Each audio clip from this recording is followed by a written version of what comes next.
Chapter 2 In the Sadar.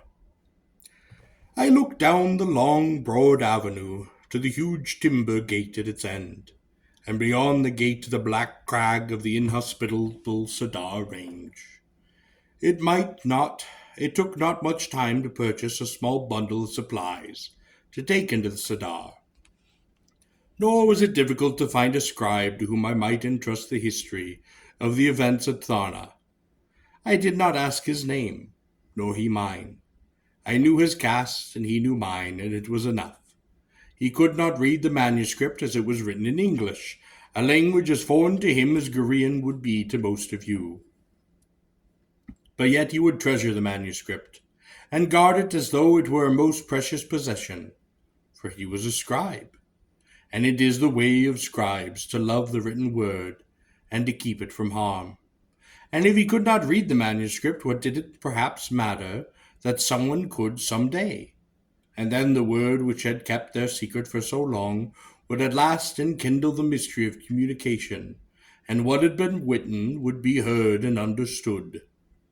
At last I stood before that towering gate of black logs, bound with its wide band of brass. The fair lay behind me, and the Sadar before. My garments and my shield bore no insignia, for my city had been destroyed.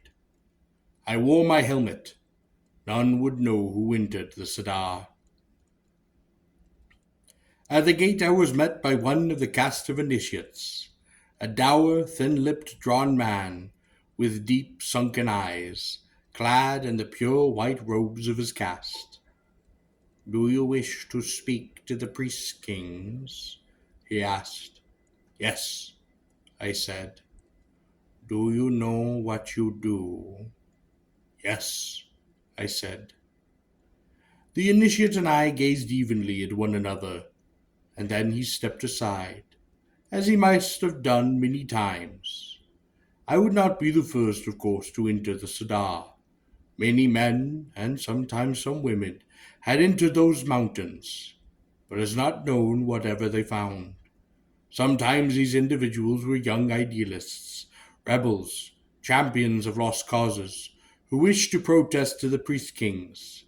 Sometimes they were individuals who were old or diseased. They were tired of life, and they wished to die.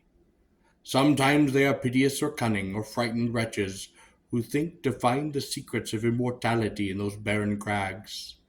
Sometimes they are outlaws fleeing from Gor's harsh justice, hoping to find at least brief sanctuary in the cruel, mysterious domain of the priest kings, a country into which they may be assured no mortal magistrate or vengeful band of human warriors will penetrate. I suppose the initiate might once account me no of the later, for my habiliments bore no insignia. He turned away from me and went to a small pedestal at one side. On the pedestal there, upon a silver bowl filled with water, a vial of oil, and a towel, he dipped his fingers upon the bowl, poured a bit of oil on his hands, and dipped his fingers again, and then wiped his hands dry. On each side of that huge gate there stood a great windlass and chain, and each windlass a gang of blinded slaves was manacled. The initiate folded the towel carefully and replaced it on the pedestal. "Let the gate be opened," he said. The slaves obediently pressed their weight against the timber. They spoke of the two windlasses, and they creaked, and the chains tightened. Their naked feet slipped in the dirt, and they pressed over more tightly against that heavy, obscure bars. Now their bodies humped with pain, clenching themselves against the spokes, their blue eyes and their blind eyes fixed upon nothing. The blood vessels of their necks and legs and arms began to distend, and I feared they might burst open with their tortured flesh. The agonized muscles of their straining, knotted bodies, like swollen leather, seemed to fill with pain, as if pain were fluid. Their flesh seemed to fuse with the wood of the bars. the backs of their garments discolored with a scarlet sweat. Men had broken their own bones upon the timber spokes of the Sadar windlass. At last there was a great creak, and the vast portal parted a hand's breadth, and then the width of a soldier and the max of a man's body. "It is enough," I said. I entered immediately. As I entered, I heard the mournful tolling of the huge hollow metal bar which stands some way from the gate. I heard the tolling before, and I knew that it signified yet another mortal had entered the Sadar. It was a depressing sound, and not made less so by my realization that in this case it was I who had entered the mountains. As I listened, it occurred to me that the purpose of the bar might not be simply to inform the men of the fair that the Sadar had been entered, but to inform the priest kings as well. I looked behind myself in time to see that great gate close, and it shut without a sound. The journey to the hall of the priest kings was not as difficult as I had anticipated. The places there were well-worn paths, and at others even stairs had been cut in the sides of the mountains. Stairs worn smooth in the millennia by the passing of countless feet. Here and there bones littered the gate. Human bodies, whether these were the remains of men who had starved or frozen in the barrens, or had been destroyed by the very priest kings, I did not know. Upon occasion some message could be found scratched into the cliffs among the path. Some of these were obscene, cursing the priest kings, and other were paeans in their praise. Some were cheerful, if in a rather pessimistic way, and one I remember was "Eat, drink, and be happy, for the rest is nothing." Others were quite simple. Sometimes they were sad, such as "No food. I am cold. I am afraid." One such wrote, "The mountains are empty. Rena, I love you." I wondered who had written it, and when. The inscription was quite worn, and had been scratched out in an old Gorean script. It had weathered for perhaps better than 1,000 years. But I knew that the mountains were not empty, for I had evidence of the priest kings, and I continued upon my journey. I encountered no animals, nor any growing thing. Nothing save the endless black rocks, black cliffs, and the path that was cut before me into that dark stone. Gradually the air grew more chill, and wisps of snow blew about me. Frost began to appear upon the steps, and I trudged past crevices filled with ice, despite which had perhaps lain, as they were without melting for hundreds of years. I wrapped my cloak more firmly about myself, and using my spear as a staff, I forced my way upward. Some 4 days into the mountains, I heard for the first time in my journey the sound of a thing other than the wind. The sighing of the snow or the groaning of ice.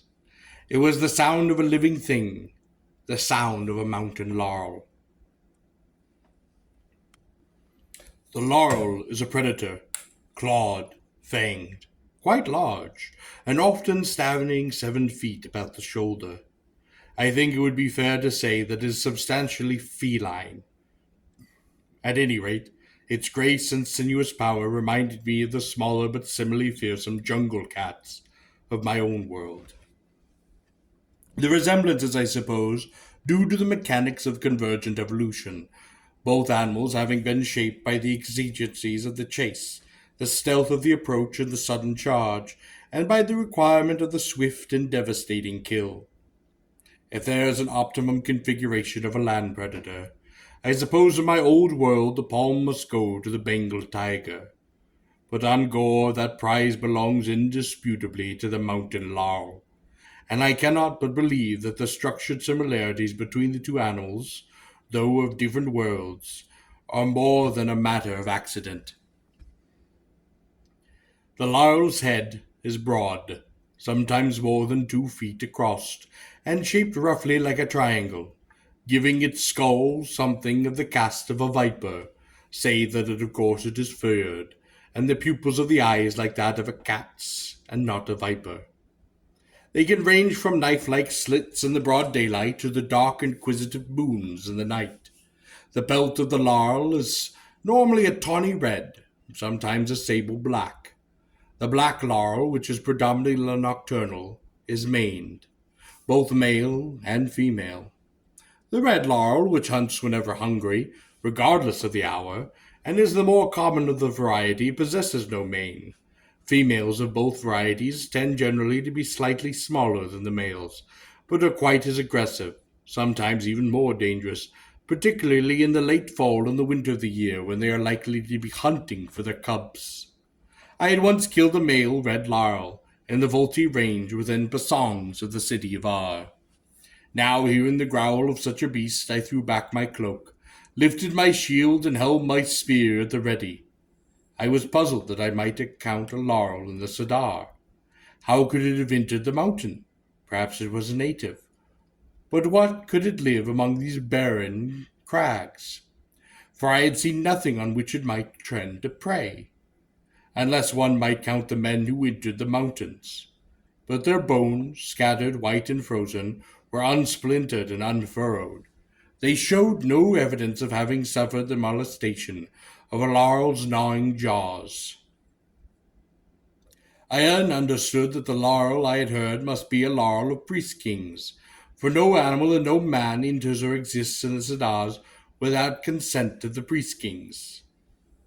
And if it was fed, it must be at the hand of the priest-kings or their servants. In spite of my hatred of the priest-kings, I could not help but admire them. None of the men below the mountains, the mortals, had ever succeeded in taming a laurel. Even laurel cubs were found and raised by men would, on reaching their maturity, sun night, in a sudden burst of atavistic fury, would slay their masters, and under the 3 hurtling moons of Gor, lope from the dwellings of men. Driven by what instinct, I know not, and to seek the mountains where they were born. A case is known of a laurel who traveled more than 2,500 pasongs to the south to seek a certain shallow crevice in the Volti which he had been whelped. He was slain at its mouth. Hunters had followed him, one among them an old man who had originally been one of the party that had captured the animal. He identified the place. I advanced, my spear ready for its cast, my shield ready to be thrown over my body, to protect it from the death throes of the thrashing beast, should the cast be successful. My life was in my own hands, and I was content that this should be so. I would have it no other way. I smiled to myself. I was first spear, for there were no others. In the Volti range, bands of hunters, usually from Ar, stalk the laurel with the mighty Gorean spear. Normally they do so in a single file, and he who leads the file is called first spear, for his will be the first spear cast. As soon as he casts his weapon, he throws himself to the ground, covering his body with his shield, as does each man successively behind him. This allows each man to have a clean cast about the beast, and spontaneously some protection once the spear is thrown. The most significant reason, however, becomes clear when the role of the last man on the file, who is spoken of as last spear, is understood. Once a last spear casts his weapon, he may not throw himself to the ground. If he should and any of his comrades survive, they will slay him. But this seldom occurs, for the Gorean hunters fear cowardice more than the claws and fangs of the laurel. Last spear must remain standing, and if the beast still lives, receive its charge with only his drawn sword. He does not hurl himself to the ground, in order that he will remain conspicuously in the laurel's field of vision, and thus be the object of its wounded, maddened onslaught. It is through this that, Should the spears miss their mark, he sacrifices his life for his companions, who will, while the laurel attacks him, make good their escape. This may seem cruel, but in the long run it tends to be conservative of human life. It is better, as the Greens say, for one man to die than for many. First spear is normally the best of the spearmen, because if the laurel is not slain or seriously wounded with the first strike, the laurels of the first all, and simply not that of last spear, stand in considerable jeopardy. Paradoxically, perhaps, last spear is normally the weakest of the spearmen, the least skilled. Whether this because Gorean hunting tradition favors the weak, protecting him with the stronger spears, or tradition scorns the weak, regarding him as the most expendable member of the party, I do not know. The origin of this hunting practice is lost to antiquity, being as old perhaps as men and weapons on laurels. I once asked a green hunter whom I met in R why the laurel will hunt us at all, and I would never forget his reply. Because it is beautiful, he said, and dangerous, and because we are Goreans. I had not yet seen the beast whose growl I heard. The path on which I trod turned a few yards ahead. It was about a yard wide and hugged the side of a cliff, and to my left there was a sheer precipice. The drop to its base must have been at least a full pasong. I remember that the boulders below were huge, but from my present height they looked like grains of black sand. I wished the cliff were on my left rather than my right, in order to have a freer cast of my spear. The path was steep, but its ascent, here and there, was lightened by high steps. I never cared to have an enemy above me, nor did I now, but I told myself that my spear might more easily find a vulnerable spot if the laurel leapt downwards towards me than if I were above and had only the base of it to use against him. From above I would try to answer the vertebrae. This laurel skull is even more difficult to cast, for its head is almost constantly in motion. Moreover, it possesses an unobtrusive bony ridge, which runs from its 4 nasal slits to the beginning of the backbone. This ridge can be penetrated by the spear, but anything less than a perfect cast will result in the weapon being deflected through the cheek of the animal, inflicting a cruel but unimportant wound. On the other hand, if I were under the laurel, I would have a brief but clean strike at that great pounding, 8-valved heart that lies in the center of its breast. My heart sank, for I heard another growl, that of a second beast, and I had but one spear. I might kill one laurel, but then I should almost certainly die under the jaws of its mate. For some reason I did not fear death, but felt only anger that these beasts might prevent me from keeping my rendezvous with the PriestKings of Gor. I wondered how many men might have turned back at this point, and then I remembered the innumerable white, frozen bones upon that cliff before. It occurred to me that I might retreat, and return when the beasts had gone. It seemed possible that they might not yet discovered me. I smiled as the thought of the foolishness of this, for these beasts before me must be the laurels of the priest-kings, guardians of the stronghold of the Gor's gods. I loosened my sword in its sheath, and I continued upwards. At last I came to the bend of the path, and I braced myself for the sudden bolt about the corner, in which I must cry aloud to startle them, and the same instant cast my spear at the nearest laurel, and set upon the other with my drawn sword. I hesitated for a moment, and then the fierce war cry of Korobar burst from my lips in that clean, chill air of the Subar, and I threw myself in the open, my spear arm back, my shield high.